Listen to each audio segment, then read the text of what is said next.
All right, next on the docket is a guy who has kind of taken the MMA world by storm, captured the imagination of a lot of the fan base through his frequency and activity during this pandemic, and that's Khamzat Chimaev. The UFC is full-fledged backing. They are throwing a lot of promotional muscle behind him, and now it seems like they are really trying to boost him through the sports consciousness here. A fight against Demian Maia looks to be in the works for a return to Fight Island. However, let's put an asterisk by that. First, he's supposed to be fighting Gerald Meerschaert, and then Demian Maia. Fellas, I know we've been a part of this sport as fans and media for some years now. We've got a little bit of tenure under us as far as watching people punch each other in the face in a cage for money. Does this sound like the MMA gods are being tempted here? Are we playing with fate, trying to double book the next hype grappler in the UFC's roster here? You know, yeah, I think we're definitely playing with fate. You know, the last time that comes to mind, at least that I can think of, that the UFC double booked somebody was when Edgar got double booked to make his bantamweight debut and then stepped in short notice to face the Korean Zombie and just got starched. Here, they're definitely putting a lot of promotion behind Chimaev.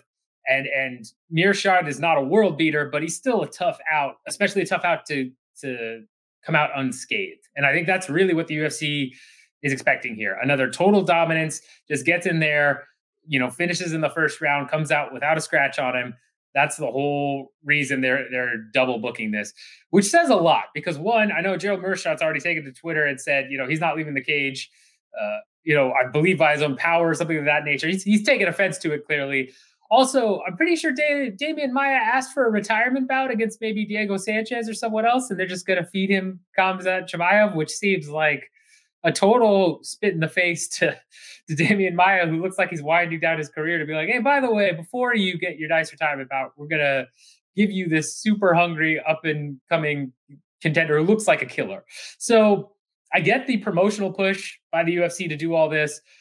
If it works, it's going to be a huge push for him to be able to have, you know, the fastest turnaround in modern UFC history, then to go in and go back to back against Meerschaert and Maia, who are real names in the division. I think it'll be a big win for the promotion. But if Meerschaert, you know, let's say Meerschaert goes in there and hurts him or beats him, you know, well, let's say Chimaev gets through unscathed enough he can physically fight again, and he loses to Meerschaert. Then do you just have a guy coming off a loss getting rewarded with a Demian Maia fight? You know, especially if he loses badly, how does that look? It's real risky here of the promotion. I personally don't like it. We'll see what happens, but you're really tempting fate here, and it's kind of a big gamble on a guy who has a lot of buzz right now, and you could easily slowly build and get more, you know, of the promotion and fans around. You don't have to do this huge push. He's already got a lot of you know, hype behind him right now, as you just talked about. I don't see the need to risk it all on this bet, because if he goes in and loses to Meerschaert, or if he wins a hard-fought battle with Meerschaert and then loses to Maia in devastating fashion, that derails the hype train for sure. So I don't like it personally. I get the thought behind it from a business standpoint that it's a big payoff if it works, but it's not worth the risk. Matt, what are your thoughts on here? Is this just ready to be spoiled? Are they setting up a failure here? Yeah, they're doing way too much with this. And I'm pretty sure that this news broke by like somebody, you know, speaking out of turn or speaking up a little bit too much, because we never hear this. We never hear like the plan for the fight after somebody wins. If we do hear it, we hear it almost immediately. Like the most notable example of that I can think of is when John Jones, you know, when he got his title shot against Shogun, when he was told, you know, by Joe Rogan in the cage, hey, you're fighting Shogun next month. And he's like, oh, okay. Well, this is completely different. It's like, hey, we have your next two opponents already lined up for you. Go out there and just go to work. And I mean, I get the whole hype behind Chimaev. You know, when they called him Khabib 2.0 when he was walking to the cage in his first fight, and I was like, what? Like, that's just crazy talk right there. And then he went out there and I was like, okay, maybe it's not. And then he fought again at a lower weight class the next week, which was crazy. It's just a lot going on with this guy right now. Which weight class is he going to call his home? That's what we need to figure out before we start double booking fights for this guy. It's just a lot going on. We don't know what he's going to look like against tougher competition, like a Gerald Meerschaert, who is dangerous off his back. He's a dangerous fighter. So let's see what he does in that fight before you start to try to book him against one of the best grapplers that the promotion has ever seen, that the sport's ever seen in Demian Maia. Just seems like a lot. I don't know, what the end goal is. Is it like, are you trying to set up like a mini tournament, like one-man tournament for him to just run through everybody and get a title shot by the end of, or early 2021? I don't know what's happening here. It's just a lot, and it's crazy, and we've never seen this before. Yeah, this is a really weird thing that we're seeing right now. I mean, so let's talk about Gerald Meerschaert, like his very recent history. I can remember there was a time when there was a heavily hyped prospect named Deron Wynn who was supposed to take over the UFC. Gerald Meerschaert submitted him very recently. This is not the guy that you necessarily can guarantee your star is going to get through, especially unscathed, to go on and fight Demian Maia next. And also let's talk about the Demian Maia thing on here. Besides the fact that he's intending to wind down his career, and this is the exact opposite of a Diego Sanchez fight. We're also talking about a guy who's currently ranked at number 7 at welterweight. So Chimaev gets a win. He improbably goes through Meerschaert unscathed and then runs through Demian Maia, something that does not happen very often. Then what? Have we seen enough of Chimaev to think that he's ready for the Neil Magny's and the Tyron Woodley's and the upper echelon of the welterweight division? I can't quite say we've seen that. He might be. He might have that skill set, but we just don't have enough of a sample size right now. So this seems like a really foolhardy way to push someone who could be really big. I think we can look back very recently to Chase Sherman. Put him up against a veteran like Bruce Leroy just seemed like too much for where he was. We can go back to Sage Northcutt, his ill-fated run in the UFC. Like there are so many examples of this, and we're going to keep having this conversation. Beyond the fact that MMA gods do not like this sort of stuff. So, what are your predictions for how this whole thing plays out, gentlemen? I mean, I think honestly, the way I see this going is either he really is the real deal and he's going to go in there and crush Meerschaert, and then he's going to fight Maia and beat him, and then they're going to give him a title shot because it's going to be a Cody Garbrandt-esque type of push where, remember Garbrandt's push? I think he only fought 1 or 2 ranked guys. I think he fought Almeida, and then I want to say, I forget who exactly, but pretty sure he fought Mizugaki.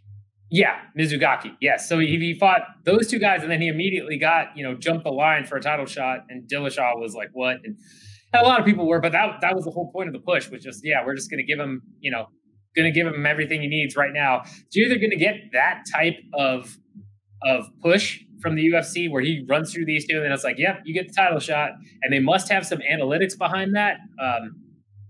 Again, it's one of these things where they have access to some data and some powerful analytical tools that we don't. And there must be something there saying, hey, this is a huge opportunity. That's the only thing I can think of why they would book him this way. And it's the reason why I believe Garbrandt got the title shot when he did.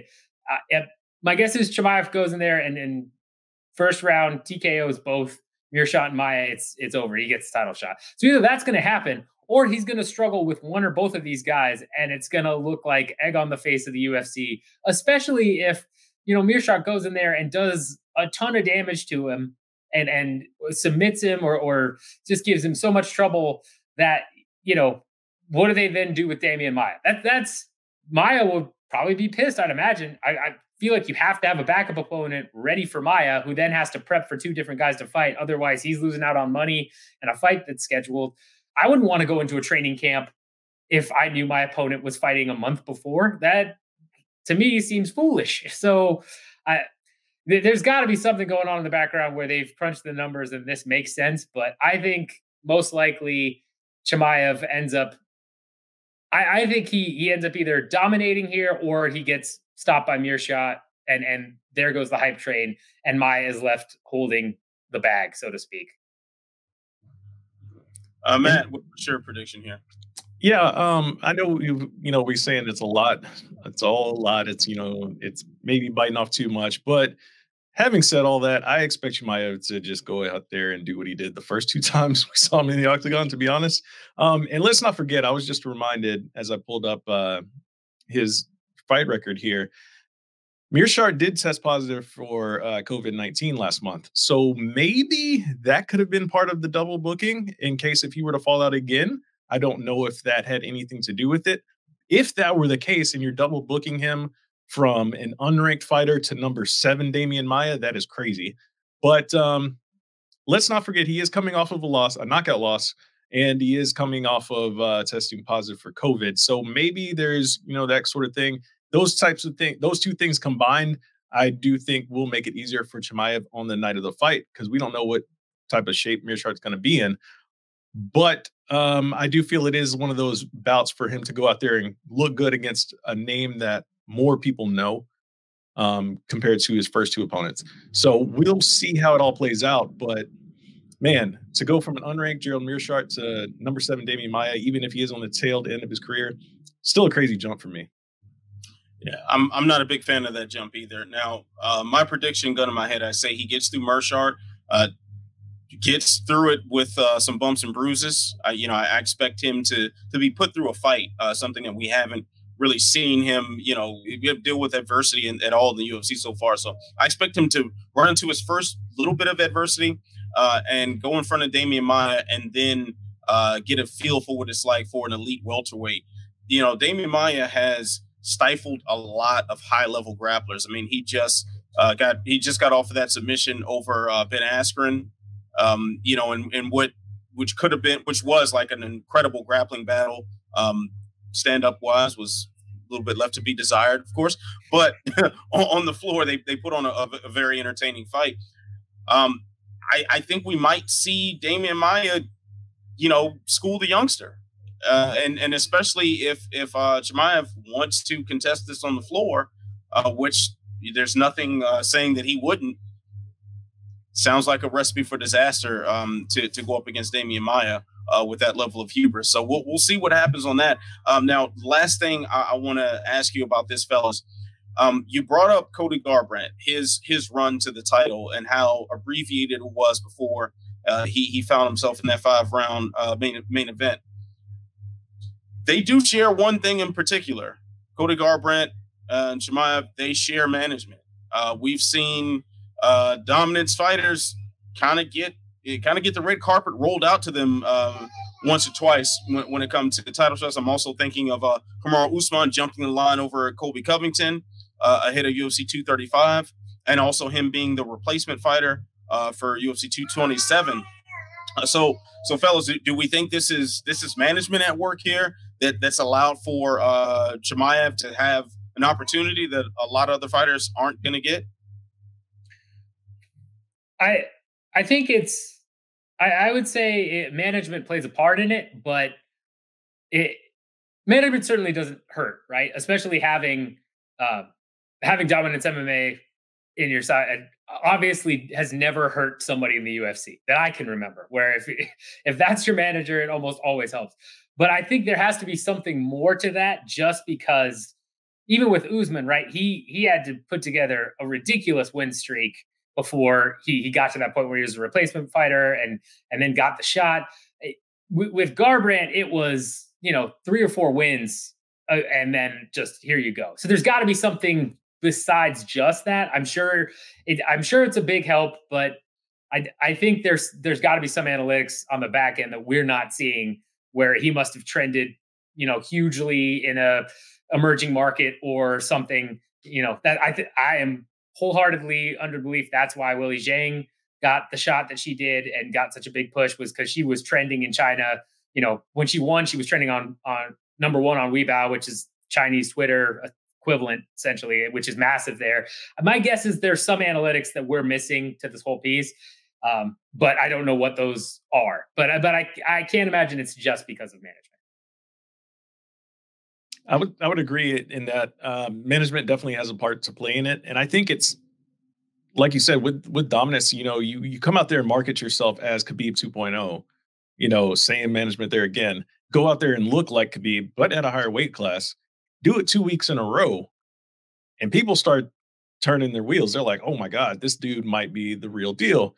So I think that definitely has a part to do with it when you consider Ali Abdelaziz, who is very much super buddy with the UFC brass. There's been much to talk about how Ali has given the UFC UFC friendly deals with their fighters and their contracts when it comes to money on their deals. There was a lot of talk about Henry Cejudo getting paid a lot less than what he should have get paid for his title fights. So things like that come into play when it's like, hey, we got a super marketable fighter here, and it's not going to cost us that much money to go ahead and put him in these big fights. So let's go ahead and do it. If we can get a big name at the top of the game who is maybe particularly like trending in Russia and in those areas over there on that part of the globe, that's a big name. Save us a little bit of money. Hey, it'll work out better for us at the end if you're the UFC. So there's a lot at play here, and I think that management definitely is a big part of it for sure.